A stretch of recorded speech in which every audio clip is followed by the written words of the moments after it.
live stream. For those of you who don't know, Gwen was born and raised in Jerusalem. And around 10 years ago, she moved to San Francisco and then to Palo Alto, where she lives now. We are very happy and excited to have you here. Please welcome Gwen Sahpira.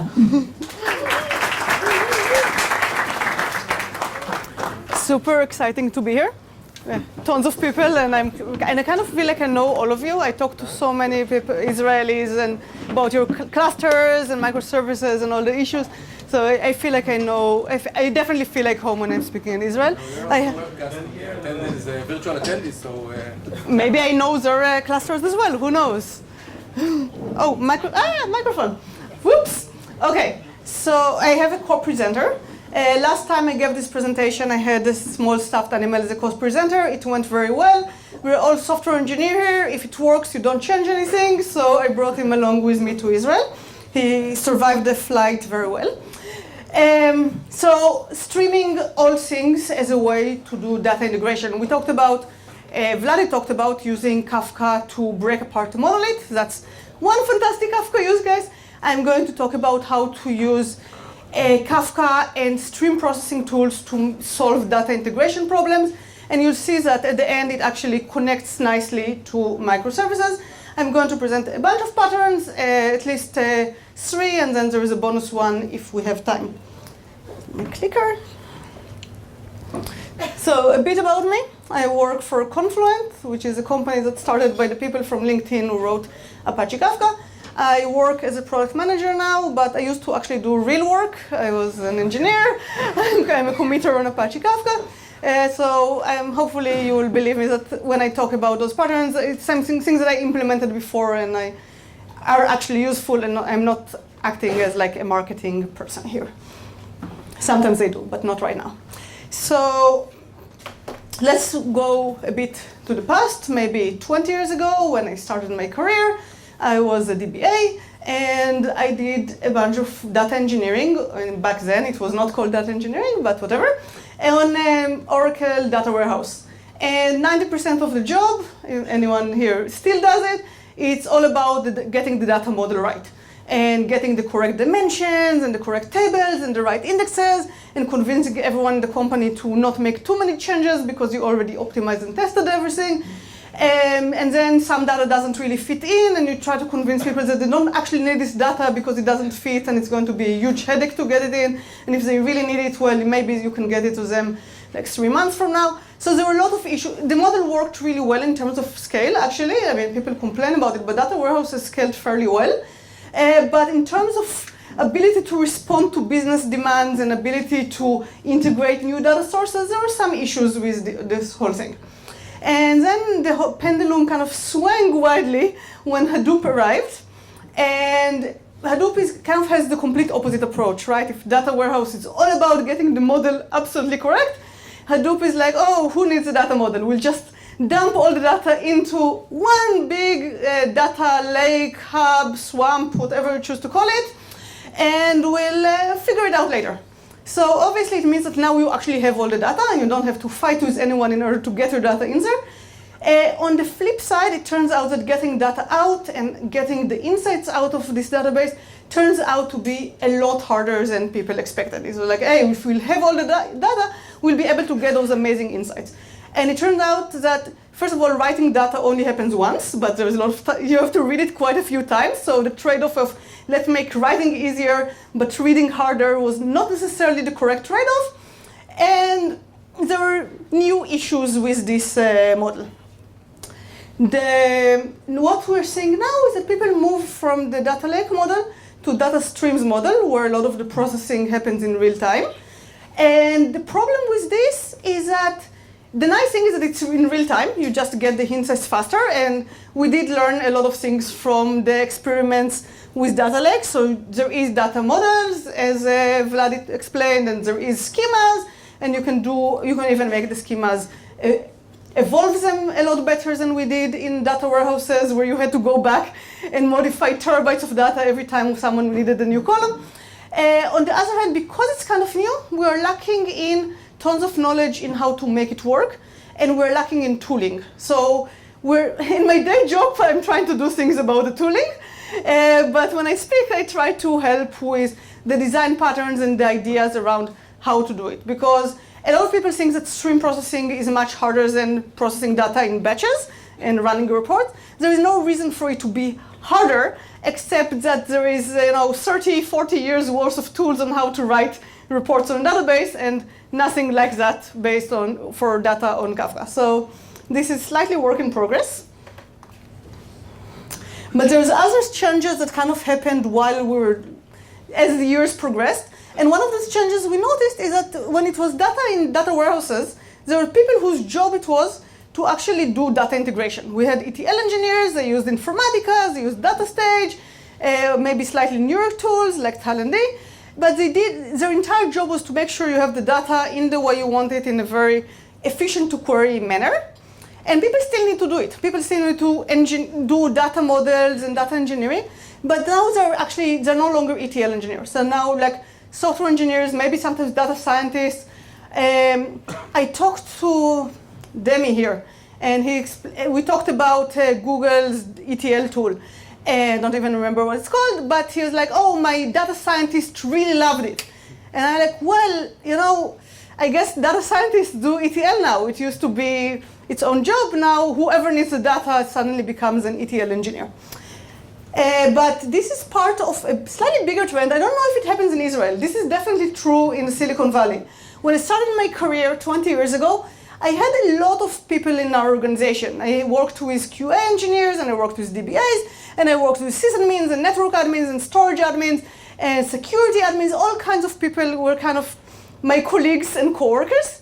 And right now when I go to customers, they don't really have any of them around, especially in those cloud companies, the companies that run everything in the cloud. You're like, oh, who's your storage engineer? My what? So so I think part of it is that ETL is now done by software engineers, is that everything is now being done by software engineers. And this maybe kind of looks like a semantical thing, but because it's software engineers who are writing data pipelines, they have a totally different approach to it than ETL engineers writing data pipelines. So first of all, they're not actually interested in the pipeline itself as much as what they're actually going to do with the data. For them, the time spent on getting the whole pipeline together and making the data work well is kind of maybe a waste of time. And they'll do it for themselves. They definitely don't want to do it for everyone in the organization. A lot of times I go to a customer and he tells me, I really was supposed to be a data scientist. I wanted to write all those fraud detection algorithms. And now here I am writing stream processing jobs and managing Kafka. How do I stop doing that and get back to my real career? Because this is really weird. And so that's one thing that's very different. They really want to do the minimal thing possible to make their application work. But the other thing that is really interesting is that they don't really want, Informatica and DataStage, it was very point and clicky. A lot of data engineers don't really want the point and clicky thing. They want to write code, and they want the flexibilities that comes with it. They want things like my source control tool, my favorites, my unit tests, Jenkins to do a nightly build and get results out of a nightly build. A lot of these things that, if you talk to Informatica, where's your source control? We don't have source control. How do you run unit tests? What do you mean unit tests? So a lot of modern data engineering practices kind of merged into the ETL world. And also the lines between what is an ETL and what is an application blurred a lot. Like a lot of times people tell me about their amazing applications, and they take data from Kafka and they do stuff to it and they put it in Elastic and then they do all those searches. And for them, this is their business critical application. This is the people you may know or search optimization. And for me, that looks like an ETL job. You take it from Kafka, you massage it a bit, put it in Elasticsearch. Totally an ETL job. So a lot of times, if you ask me, is this an ETL job or a microservice? I have absolutely no idea, and I don't even like debating semantics. So as I talk about data integration, you may notice that the patterns will be useful for things other than data integration. Anyway, with that very, very long introduction, let's talk about the patterns that I'll actually talk about. So one of them is that I'll encourage you to look at everything as a stream of events. It makes life a lot easier than trying to figure out what's a stream and what isn't. We're going to talk about compatibility. Vlad talked about it a bit. I'll talk about it a bit more with my favorite horror stories of what happens if you don't have compatibility. And then I'll talk about ridiculously parallel transformations and slightly more advanced pattern of doing joining of streams. And we'll talk about a lot about, it's basically a combination of 3 of my favorite customers, all of which happen to have hotels. Because they all have like similar problems. So imagine that you own a chain of hotels and you have all those hotel properties all over the world. Hotels have room in them, you have a nice website, people go to the website and search for available rooms. They may also go directly to a specific hotel to book a room because they got a promotion by email, for example. So you have all these interesting activities. They may browse, for example, they search for a hotel in New York. You may have 5 different hotels in New York and they can see which one they want. So quite a bit of data going on there. And I claim that you can actually look at everything that's going on there as a stream. So page views and visits to the website are obviously a click stream. Searches can be a stream of search events. People who book things and give you credit cards is a stream of events. Book. People who come into the hotel and do a check-in, that's an event. People who, you have this key card, you open the door to your room. Trust me, this is absolutely an event that gets logged. They know exactly when you go in and out of your room. You took something out of the minibar. Absolutely an event that gets logged. They have to charge you later. You watch something on TV. They know which channels you're watching and how often you're watching them because that's how later on they negotiate with the cable provider to the hotel. They know when you log into the Wi-Fi, that also gets recorded. These hotels actually are highly instrumented and have lots of events, and that's before I start talking about hotels in Vegas, in which they really know how much toilet paper you're using. So let's take a deeper look into one of those events, page views, because not just hotels, everyone has page views in their website, so this should be very familiar. If you look inside the page view, you probably see something more or less like this. You have a session, and you have a timestamp, and you may have something that tells you what kind of a page was viewed. So in this case, we view the property. And because we view a specific property, we know which hotel you're looking at, so we have a property ID. If you logged into the website, you also know who you are. You may have a loyalty number, so you have the ID for that. And we know that you go to the website because we sent you a promotional email, so we know that the origin is promotion. And 5 more pages worth of metadata, because metadata is the thing that drives the world. The fact that you view the page is way less interested than how you go to the page and what you did next and what we think you're going to enjoy doing. So obviously a lot of data. So you're going to have a lot of services and microservices that do things with the data. You may have someone telling, a small applet telling you, oh, you better book fast because 5 different people or 15 different people are also looking at this hotel. Or this hotel only has 3 rooms available, please book fast. So a lot of marketing is driven that way. You can do all kinds of A/B testing. So you take the loyalty ID, you hash it. Some users see this version of the page, other people see the other version of the page. We can tell you, oh, other people who looked at this property ended up booking this other property, which is way cooler, and we make more money if you book there. They may not tell you the last part, but you know what they mean. We can do things like promotional programs. For example, everyone who books a room in that hotel gets something free or double points. Affiliate programs are super popular. A lot of the data goes to, if you're not familiar, I can be a blogger. And I blog about how amazing my vacation was at that hotel, and I put a special ID, and then I get some extra money if you book a room after going through with a link that had my ID in it. So page views definitely drive the payback in those affiliate programs. And search relevance. If you go into the website and you search for hotels in Hawaii, and 90% of the people keep clicking on the last link, you're doing something wrong in the way you order the links, right? You want something like 90% to click the first link, and then the other 10% to clip the second one, or something like that. So you can drive a lot of things over those page views. And obviously, every single event that you have will have a lot of applications that needs data. And if you try to kind of connect them point to point, you're going to end up with just tons of different integrations that you're going to have to manage and maintain and monitor and track. And this is kind of what LinkedIn had, only 1,000 times worse before we introduced Kafka. So we had all those applications that needed data, we had all those places that had data, we had all those places that wrote data, and we kind of connected them to each other. This was Scoop, this was Flume, this was Rabbit, this was ActiveMQ. So we kind of had data just flowing all over the place, really, really hard to keep track of. And every time you had to add another app, okay, let's figure out where do I have to connect, how do I get the data, how do I clean it? It was just like this get the data tax that added few weeks of development in the good case to everything that anyone wanted to do. So Kafka was introduced as a way to manage those centralized place to manage all those streams of events. So if someone needs a stream of event, he can just go to Kafka, subscribe to the relevant streams. I need page views, I need the searches, I need the bookings, and you just connect and you get this data. So it's kind of, it makes development a lot easier because you don't have to talk to a DBA and to talk to the Informatica ETL person and to talk to the Hadoop person and just start hunting down where your data is.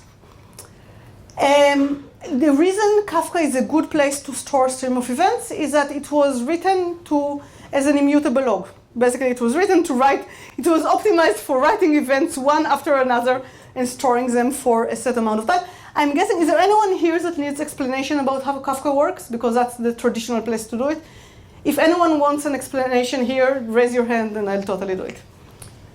Okay, let's do it. Do you actually, okay, you can see the screen, right? Fantastic. So the way Kafka works is that you have topics. Topics have partitions in them. Each partition is called a log. And you have a producer who is basically writing events. And each event gets an ID. So it's event 0, 1, 2, 3, 4, etc. Just writing those events in order, keeping them for a set amount of time. The readers, basically each node keeps track of which ID it's reading, and it keeps reading forward. So I'm a reader, I read ID 7, next time I'm going to read ID 8, and then I'm going to read ID 9. So it kind of acts like a message bus, publish, subscribe. The readers subscribe to a specific topic, and they get all those events. The thing that makes it cooler is that we don't try to keep track of the readers, which means that we can support a lot more readers, a lot more efficiently. We don't run out of memory the way ActiveMQ does if you have a lot of readers that didn't read all the events and you have to keep track of everything. And the other nice thing is that we make sure that each topic has a lot of partitions, and each partition is replicated multiple times. So if you lose a machine, Kafka is highly available. That's kind of Kafka in a nutshell. You can go online. I did tons of intro to Kafka talks, so hunt one of them down. But that's kind of all you need to know in order to understand the rest of the presentation. So going back to the page view events, now let's say that we were really successful. We introduced Kafka to the organization. We wrote all these events as streams to Kafka. And now we actually have all those applications running in our data center, processing events from Kafka. Everything is fantastic now, right? Maybe. So let's go back to the page view. One of the things we have there is the timestamp, right? And suppose that we have a bunch of applications using the timestamp. So if this is a Java application, you probably do something like new date and parse the timestamp, convert it into a date object. We have maybe writing the data to a database or to Hive or something. We did a create table and we say timestamp is a number because here it is, it kind of looks like a number. All this is nice until one day someone says, this is totally unreadable. I can't really debug JSONs like that. And there is multiple standards on how to store dates. A number of milliseconds since 1970 is one way, but there is also an international standard on how to store dates and strings. Let's store a date as string. All this is nice, except right now you just broke most of the applications running on the data center. He couldn't know that, right? He made a change. They are just subscribing to his topic. How would he know that they're going to break without basically asking every person in the organization? And maybe they wouldn't know either because you don't always remember every line of code in your application. So this is super risky. And it sounds like I may be inventing a thing for the sake of inventing, or, okay, Gwen had one stupid customer, that happens. It's actually not, the first time I saw a customer do it, I was like, guys, are you idiots? Why even, you know that you're storing data that way, you know that there will be compatibility problems if you change it, why are you even doing that? But this is a pattern of errors that kept repeating. And I was mostly relieved when Uber gave a presentation in Strata, New York, and they talked about having this problem. And then, okay, if Uber doing it, it's not that my customers are idiots, it's that it's a common pitfall. Uber are probably, I'm assuming they're not all idiots. I mean, who knows, but. So super, super important to keep compatibility. So important that I have somewhere an entire presentation on why it's important and what is are the tools that help you. But just in super high level, the idea is that if you wrote microservices without Kafka, you wrote few services in your organizations that talk to each other, and you'd give them APIs, right? And you document the API, and you'd have unit tests checking that those APIs don't break overnight. And if someone made a change and it broke the API, you'd make him fix it, or you talk to other people, and you find a way to maintain compatibility.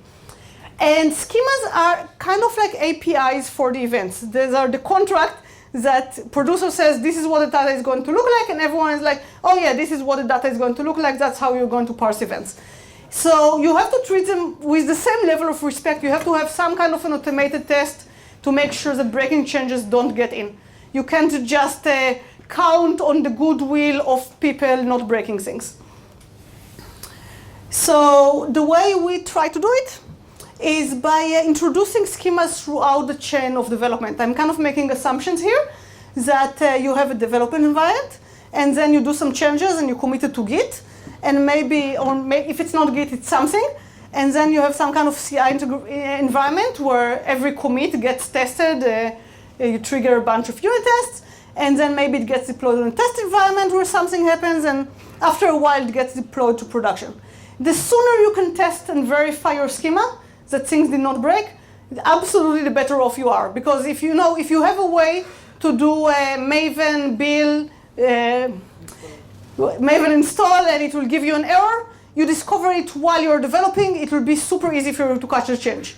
If you catch it while you do a pull request, slightly harder, but it's the development process is slightly longer, but no big deal. If you catch it on the nightly run on Jenkins, okay, you still remember what you did this morning, probably okay. If you catch it 3 months later in production, you're doomed. You have absolutely no clues, and probably like 20 different changes that went in. So unless you deploy nightly, which is a totally different story. So make sure that you push the verification really, really, really early. Sorry, I feel like I'm missing a slide. I thought I have, at Confluent we have a schema registry, which basically stores all the schemas in a big topic in Kafka. And it includes both development tools. We have a Maven plugin that we use to allow you to do tests on your development environment. And there is also serializer, deserializers that do the check in production. So if all else failed and you're actually trying to produce a bad event into Kafka, your serializer should catch that the event is not compatible and you'll get serialization error. It's actually an anti-pattern. People kind of assume that, oh, okay, because we get those serialization errors, it means I don't have to worry about schemas breaking. It's an anti-pattern to wait for things to break in production. Use the plugins to make sure you run validations in your dev environment. I think someone also contributed the Gradle plugin. So if you're not a Maven guy, if you're SBT, I'm sorry for many, many reasons.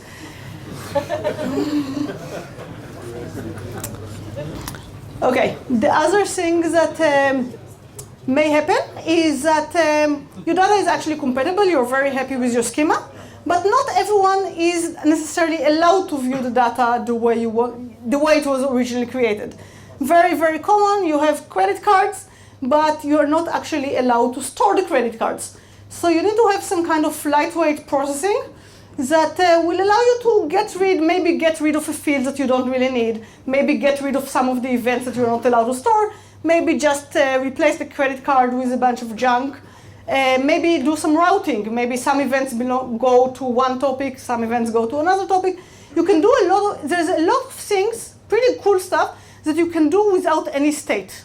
Like stateless processing. So stateless means you're looking at one event and you know exactly what to do just by looking at that specific event, versus things that requires looking at a larger set of events, joining two topics, doing some aggregation. Those are kind of more complex processing. But this very simple lightweight processing already gets you a very long way. And the nice thing about it is that it can happen in extremely large scale, because each consumer reading from a Kafka topic can do it totally independently. It doesn't have to coordinate anywhere else. So this is something that I definitely recommend taking advantage of. Just actively look for things that, if this bit of processing does not require state, it means it's a lot easier than anything else. It can be done with a single consumer and a single producer, or will show part of Kafka Connect is a pluggable single message transformation. You can use those, and you don't have to write Spark jobs. You don't have to worry about Flink. You don't have to worry about like the big stream processor of the words. One thing that always gets me is that when people use those pretty large, heavyweight, difficult to deploy, difficult to debug, really difficult to monitor, really difficult to troubleshoot frameworks for things that are actually very simple. Like, I mean, it's you're making life harder for yourself with no reason. So that always makes me a bit sad. So the way consumption scales in Kafka is that you have a topic, foo, and it's partitioned. It has multiple partitions, and you have an application that consumes from the partitions. So if it just subscribes to the topic, you just have one instance of the application subscribing to the topic, it will get all the events. And that's nice, as long as it scales. But what if it doesn't catch up? What if there's more events per second that you're capable of a single instance can process in a second?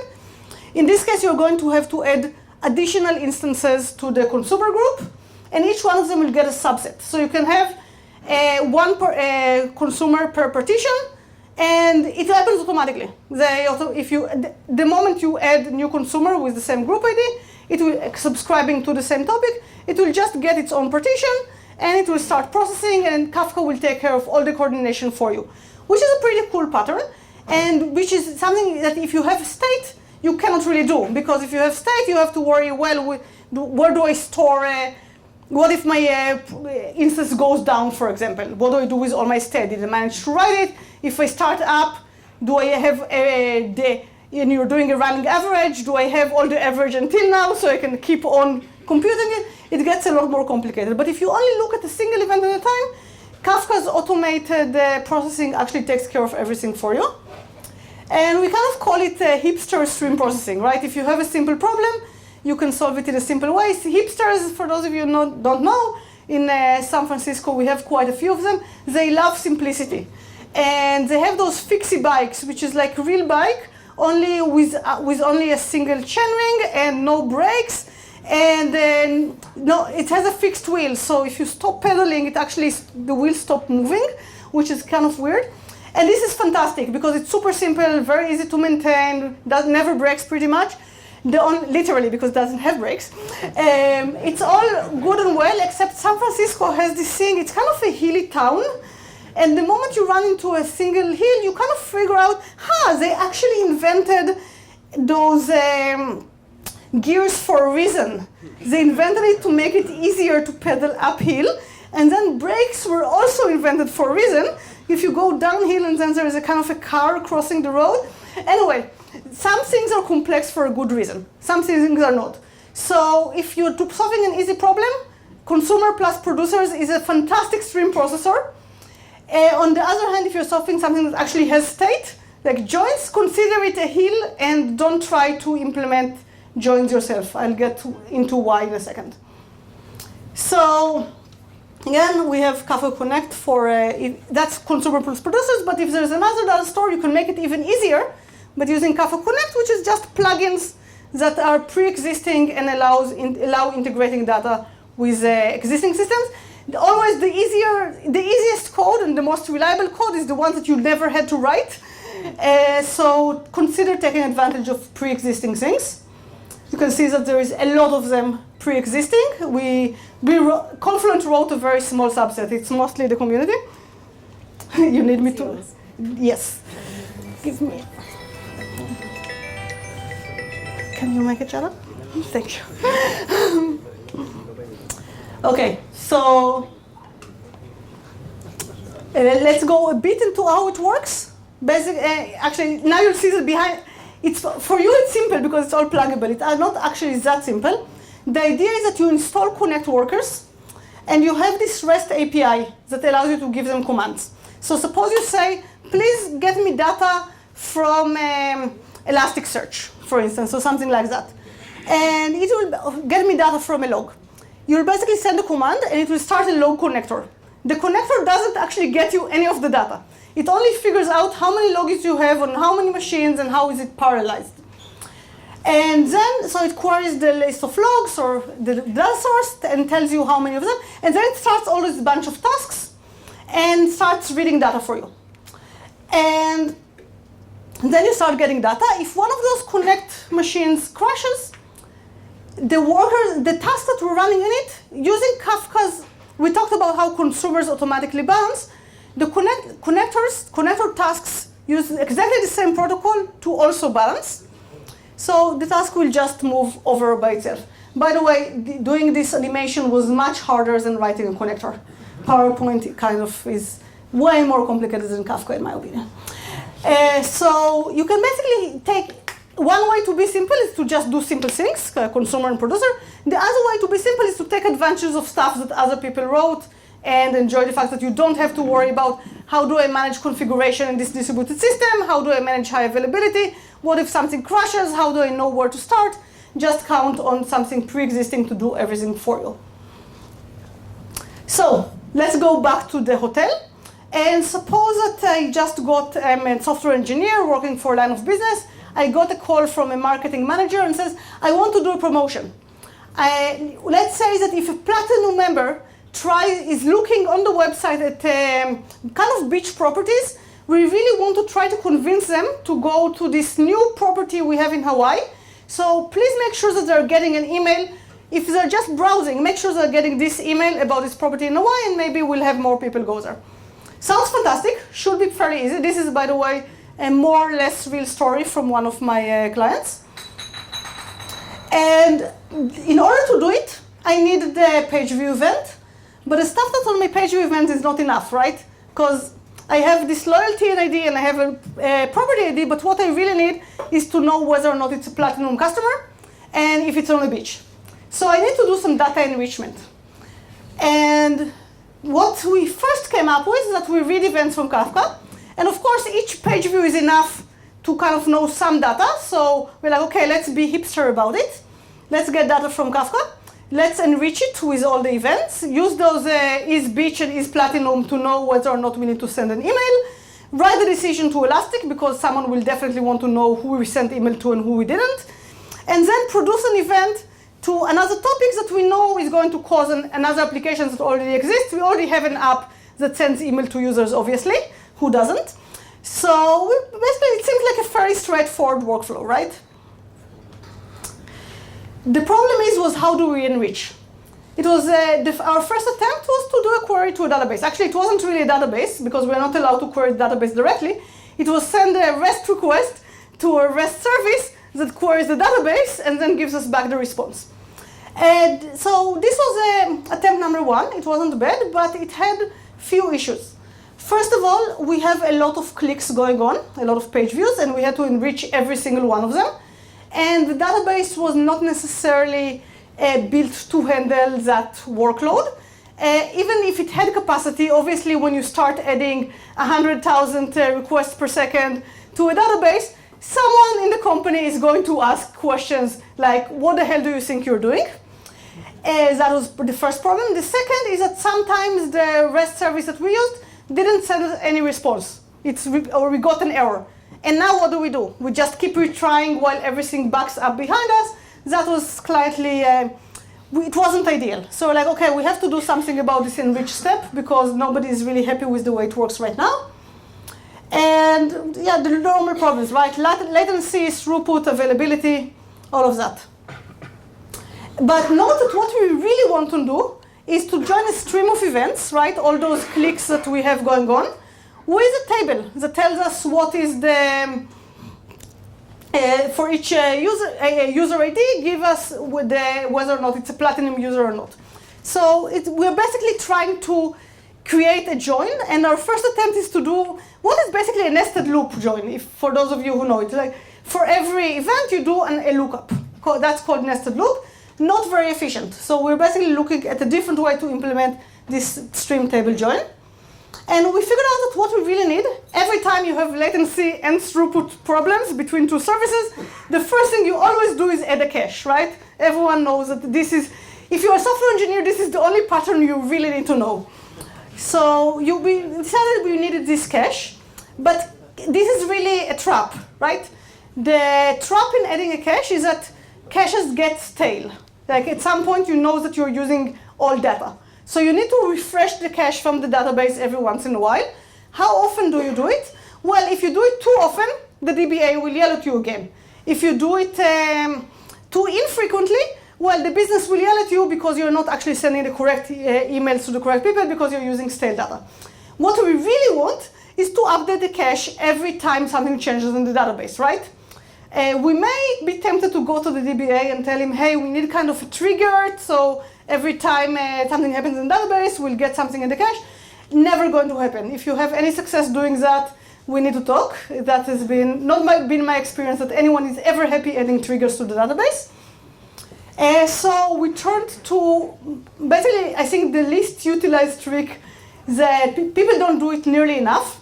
Databases have logs. That's the cool part. Kafka has logs, but databases always also have logs. They're called redo logs, transaction logs, bin logs. They have a lot of write-ahead logs, depending on your flavor of the database. But no matter what you use as a database, it always has a log. So you really need to capture stuff from the database log without touching the database, so the DBA will not yell at you, and put it in Kafka's log. This is a well-known technique called change data capture. Lots of people, lots of companies do that. And then you basically capture things like, okay, every time there is an update, it gets the database writes it to the redo log, we take it out of the redo log, we put it in the Kafka log, and we use that to update the cache. That's our plan. And you can see that we write it to a log, and then the application consumes it from Kafka. So that's the plan in writing. We use the change data capture and the connectors that do it, and take the states that we have in the database, turn it into a stream of events, a stream of update, insert, deletes. And then we have an application that consumes these streams of update, insert, deletes, and turn it back into a state, a table, in the cache in our application that we can now use to enrich the event. So we take the state, we capture the changes, we have this stream of events, and then we apply it again into our cache. That's it. The only trick here, the only reason this is slightly complicated, is that maintaining a distributed cache is not trivial either. Like you have a database that you have machines that went down. Do you write it to disk? When do you write it to disk? It makes things a lot more challenging. Therefore, if you use Kafka streams, there is an easy. It's a built-in operation. It's not totally impossible, right? I mean, we use RocksDB internally, which is a very nice cache, and it took some tuning, but not super rocket science, but definitely not trivial. So we kind of encapsulated it into a few lines of code. If you use something else, again, I'm sure you can, either your favorite stream processing language already does it, or RocksDB has been a really, really good friend of ours. Do we have time for bonus content? What time is it? It's 8. I don't know, is it late? How long do I have? Okay, so stop me if I talk too much. So this has been joining what is normally a fairly small stream, right? Because it's just for enrichment. Basically, really a table that we turn the table into a stream, but basically we're joining a fairly small-sized table with a stream of events. But sometimes we really need to join two streams of events. And one of the places where you need to join two streams of events is that we want to optimize our search capability. Someone's looked for hotels in Philly, and we had a bunch of results, and we had some percentage clicking the first results, and that's what we want. But what did we have in reality? good was the search result, we have to know that. And that's one of the big problems that LinkedIn had to solve, because you search for people, it wants you to click on the top result. It wants to recommend you the right people that you are searching for, especially for recruiters who pay for the privilege of searching for people. So we have two kinds of events. We have a page view event, someone clicked to view the page, and we have the search event, someone did a search. And we kind of assume that if you do a search, and then maybe a second later you view a page, it was because you clicked on the result of a search. We're kind of making this wild assumption. So the only thing we have to do is really match up the stream of clicks and the stream of searches, so we'll know who clicked on what as a result of which search. Very simple. Let's see how we'll do it. So we have this stream of searches, and we have stream of page views. We have stream of searches, and we want to be able to say, this search caused this view, which means that we need to look for matches that are close to each other in time, and that one of them happened after the other. If the click happened before the search, probably causality doesn't actually work in that direction. So we try to do a windowed stream join, basically taking a moving time window on the views, take a moving time window on the searches, and do a join in those time searches. And we basically do the way we implement it is that we take a small, not allowed to go there. This part is lava. So we create a small hash table, and we basically hash all those events in here by IDs. This is the user ID, the ID of the user who did the search. And because it's only in a very constrained time window, the hash table doesn't get overly big. It's a problem if it gets too big.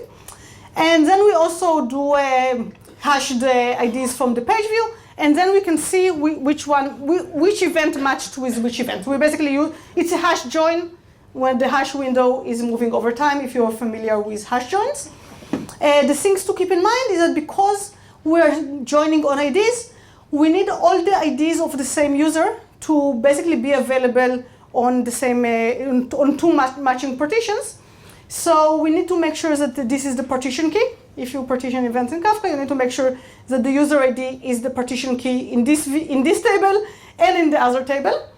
If you used Kafka streams and you were wondering why does it sometimes try to do rekeying, it's basically, you used the wrong key. You try to join two tables that didn't have the same key, and you have to basically rewrite the event with a different key to a temporary table before you do the join, otherwise it's not going to work.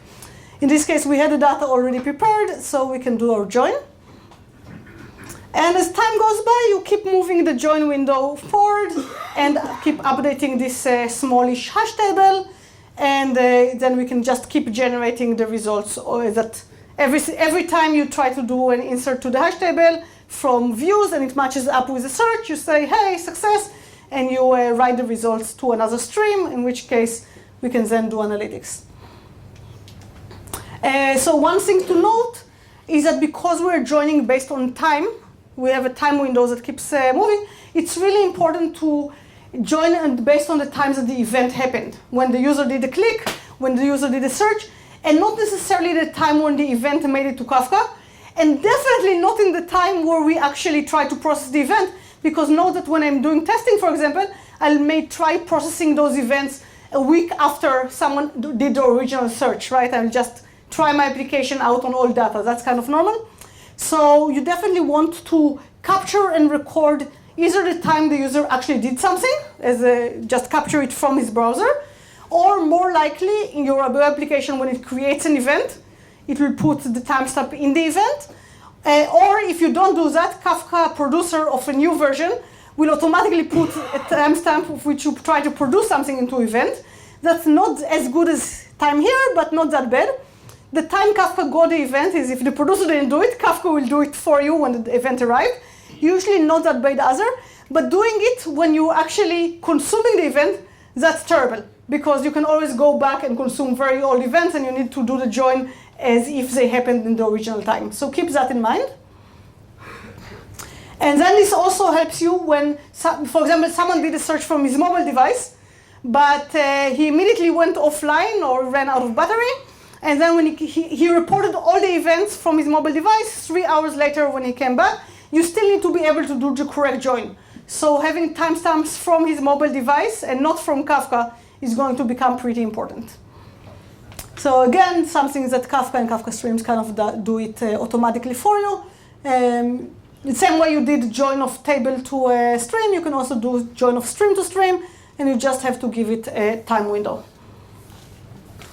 Whew, okay, so we talked about why you want all the events in Kafka, why compatibility is super important. Don't be like Uber, they're horrible and evil. We talked about how the consumers and Kafka Connect allow you to parallelize simple things. And we talked about how to solve data enrichment and data joining problems in streams, which is like one of the harder things to do, really. So it's a good thing to know how to do it. It's pretty useful and not trivial at all. And this is actually not, sorry, old one, not going to be useful. Ping me later if you want a discount for a Kafka Summit in London. I can probably arrange for one. Sorry. Yeah, I'm done. Do we do questions now, or? Guys? Okay, they don't say anything. Do you want to do questions?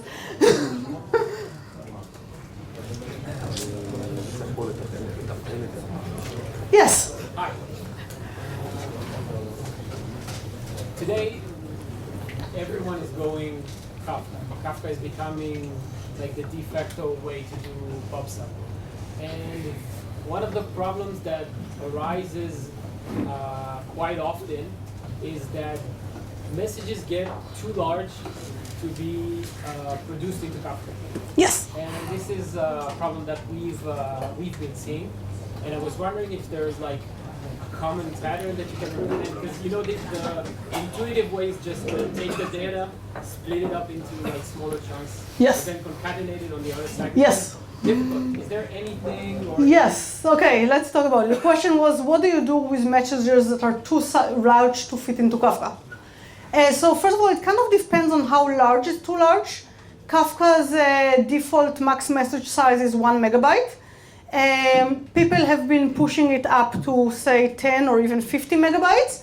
The main limitation there is Java's garbage collector, basically. So if you have like a garbage collection tuning ninja in your company, you can definitely push the limits of what's too large. But if you get into the gigabyte sizes, now I don't think any garbage collection guru is going to help you, except he's going to run away screaming, because you need to allocate gigabyte size chunks. So as you said, one way to solve the problem is by chunking a big message into smaller ones. There is a pretty good talk by LinkedIn on how they did it. The guy is called Beckett, if you want to look it up on SlideShare. One of the interesting things is how hard it is. Like, it sounds trivial, cut stuff up, give the chunk numbers, produce them, and then consume. It turns out to be a non-trivial effort, and it detailed it. So first of all, it tells you how to do it if you want to, but also after you watch it, you may no longer want to do it. So that's one method. I definitely don't try anything before you enable compression, especially like Kafka now supports LZ4. It's pretty CPU efficient, it compresses very well. You may no longer have that big of a message after you apply compression, so always worth trying. And then the third thing, sometimes it's worthwhile to put the big payload elsewhere, like S3 cloud somewhere, and just send the message, the URL into Kafka. Usually easy, the only problem is, okay, but now the message got purged out of Kafka, how do I purge it out of S3? Luckily, Kafka, usually you have like a policy that store data for a week, 2 weeks, etc. It's not that hard to write a small app that reads the policy from Kafka and just goes to S3 and applies the same cleanup. I think it's usually a lot easier than trying to do the chunk things up. So 2 options that are not amazing, up to you. The other option that is even less amazing is try to implement Kafka in C++ to get rid of the whole garbage collection. Let me know if you try it, because I think it'll be pretty cool. But yeah. Yes. So we've been using Kafka for several months, mostly experimenting. We're starting to get close to production. And we're also using the Confluent platform with the schema registry. And one of the things that really disappointed us, unfortunately, was the lack of community support. So we encountered several issues, one with Kafka Connect, one with the schema registry. We opened pull requests, we opened Jira tickets, and we got absolutely zero response. No comments, no rejection, nothing. So what can you say about the community? Yes. No, first of all, apologies, because that's absolutely not okay. Am I still online? Can you stop recording for a second?